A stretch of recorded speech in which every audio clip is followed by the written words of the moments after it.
Meksiko dan Kanada menerjunkan personel pemadam kebakaran mereka untuk bantu atasi kebakaran hutan di Los Angeles, California Selatan. Padahal, dua negara itu belakangan ramai dibicarakan sebagai target sasaran perang dagang yang dikobarkan oleh Presiden terpilih Amerika Serikat, Donald Trump. Apa saja bantuan yang dikirim Meksiko dan Kanada, serta bagaimana tanggapan Trump terkait kebakaran di Los Angeles?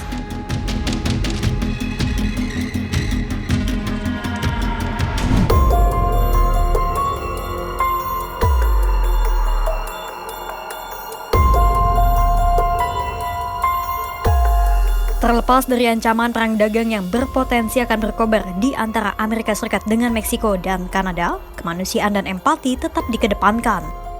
Kanada melaporkan pihaknya telah mengirim tanker udara dan puluhan petugas pemadam kebakaran hutan yang telah teruji. Tanker udara itu bisa mengirimkan ribuan galon bahan tahan api seperti cairan fuchsia dan juga air. Sementara, sekitar 250 petugas pemadam kebakaran tengah bersiap untuk dikirim ke Los Angeles. Kebanyakan personel dan peralatan yang dikirimkan dari Ontario, Quebec, dan Alberta. Adapun Kanada cukup berpengalaman dalam menangani kebakaran hutan. Sebab di tahun 2023, kebakaran hutan besar-besaran turut melahap lebih dari 18 juta hektar lahan di Alberta, Quebec, dan British Columbia. Saat itu, lebih dari 2.000 petugas pemadam kebakaran Amerika Serikat diterjunkan ke Kanada untuk membantu memadamkan api. Kini giliran Kanada untuk membalas budi. Melalui akun X pribadinya, Perdana Menteri Kanada Justin Trudeau menyatakan bahwa Amerika Serikat dan Kanada tak hanya sekadar negara tetangga. Kanada dan Amerika Serikat adalah sekutu dan teman yang saling membantu di kala susah.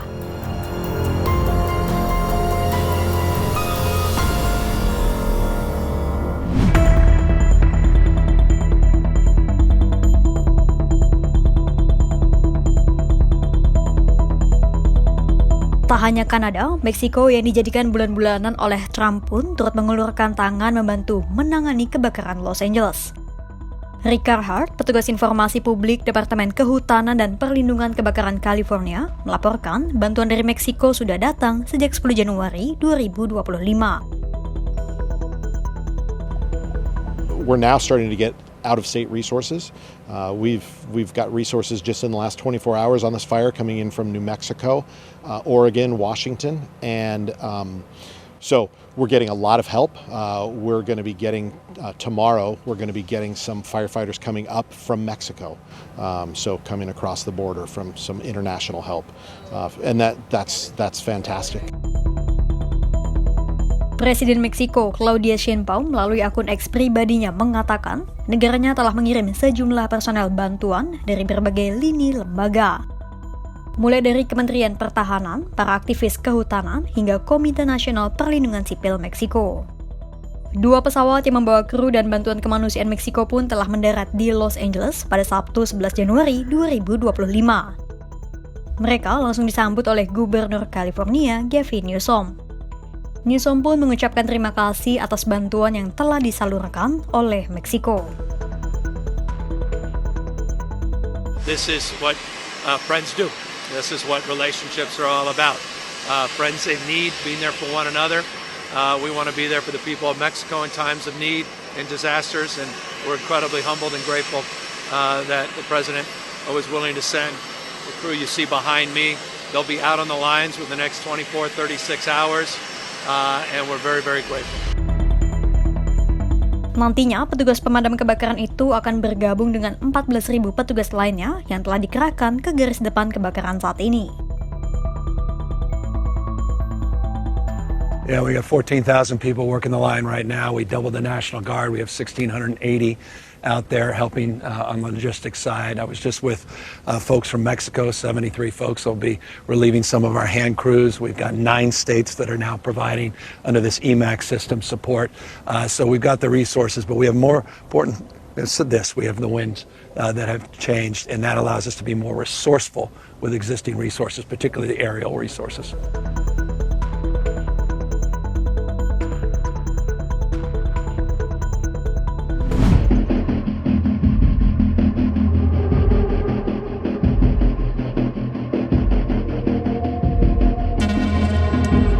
Pengiriman bantuan oleh Kanada dan Meksiko ke Los Angeles, California Selatan menjadi topik bahasan menarik. Pasalnya, kedua negara itu telah ditargetkan oleh Trump sebagai sasaran perang dagang yang akan ia terapkan sejak dirinya menjabat pada 20 Januari 2025. Sebelumnya, pada November 2024, Trump menyatakan ia akan menerapkan tarif bea masuk sebesar 25% terhadap semua barang yang berasal dari Kanada dan Meksiko. Namun, hal itu tak hanya ditujukan kepada Kanada dan Meksiko saja. Ancaman peningkatan tarif bea masuk sebesar 10% juga Trump arahkan kepada China. Ancaman Trump itu seolah menandai peningkatan ketegangan yang besar dengan 3 mitra utama Amerika Serikat. Sebab dalam setahun, Amerika Serikat bisa mengimpor barang-barang dari Kanada, Meksiko, dan China hingga 3,2 triliun dolar Amerika Serikat atau setara dengan 52.000 triliun rupiah. Belakangan, Trump juga menegaskan bahwa ia berencana untuk mengakuisisi Kanada menggunakan kekuatan ekonomi. Trump juga bergurau bahwa ia akan menjadikan Kanada sebagai negara bagian ke-51 Amerika Serikat.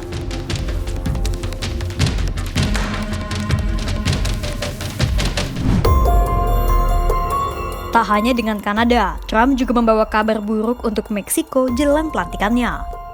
Trump menegaskan ia akan mengubah nama Teluk Meksiko menjadi Teluk Amerika. Ancaman itu tak lepas dari isu jutaan imigran yang masuk ke Amerika Serikat dari Meksiko selama beberapa tahun belakangan. Trump juga menyoroti isu peredaran narkoba di Meksiko yang ikut berimbas pada Amerika Serikat. Tapi pengiriman bantuan dari Kanada dan Meksiko untuk kebakaran di Los Angeles seolah mengindikasikan bahwa dua negara itu sejatinya tak berencana untuk memiliki hubungan buruk dengan Amerika Serikat. Bahkan, kedua kepala negara itu pun mengakui bahwa Amerika Serikat merupakan sekutu dan teman Kanada serta Meksiko. Namun, Trump nampaknya tak begitu menggubris upaya pertolongan yang dikirimkan oleh Meksiko dan Kanada ke Los Angeles. Karena, di lain sisi, Trump justru mengkritik Gubernur California, Gavin Newsom, seorang politisi asal Partai Demokrat. Sehari setelah titik api pertama muncul di Palisades, Trump terang-terangan menyebut bahwa melebarnya kebakaran di Los Angeles disebabkan oleh penanganan yang buruk dari pemerintahan Newsom. This is a true tragedy and it's a mistake of the governor and you could say the administration. They don't have any water. They didn't have water in the fire hydrants. They don't have water. And yet they have, the water comes from, you know where? Up north. And it comes down at levels, they get millions and millions of barrels of gallons of water that they have, and they send it out into the Pacific. For the Pacific, it's like a drop, it's nothing. But for California, it would take care of the whole state. So what's happened is a tragedy, and the governor has not done a good job. With that being said, I got along well with him. When he was governor, we worked together very well, and we would work together. I guess it looks like we're going to be the one having to rebuild it. But what happened there, I don't think there's anything that I've ever seen quite like it. And the insurance companies are going to have a big problem, because you're talking about big, big dollars. Kebakaran Los Angeles disinyalir jadi bencana alam paling merugikan sepanjang sejarah Amerika Serikat mengingat tingginya harga properti di wilayah tersebut. Berdasarkan laporan Departemen Kehutanan dan Kebakaran California atau CAL FIRE, per Selasa 14 Januari 2024, masih ada 3 titik yang belum berhasil dipadamkan. Di Palisades, baru 14% api berhasil ditangani. Di Eaton, 33%, dan di Hearst, nyaris padam total alias 97% sudah tertangani. Dari semua titik api, dilaporkan sebanyak 40.588 ekar atau setara dengan 16.425 lahan hangus terbakar. Sementara, lebih dari 12.300 bangunan hancur dan rusak. Kebanyakan bangunan hancur dan rusak terjadi di Palisades dan Eaton. Dan sampai video ini tayang, petugas pemadam kebakaran masih berusaha untuk memadamkan api yang tersisa di sejumlah tempat. Untuk itu, pantau terus perkembangan terkait insiden kebakaran hutan Los Angeles, California hanya di kanal YouTube Kompas.com.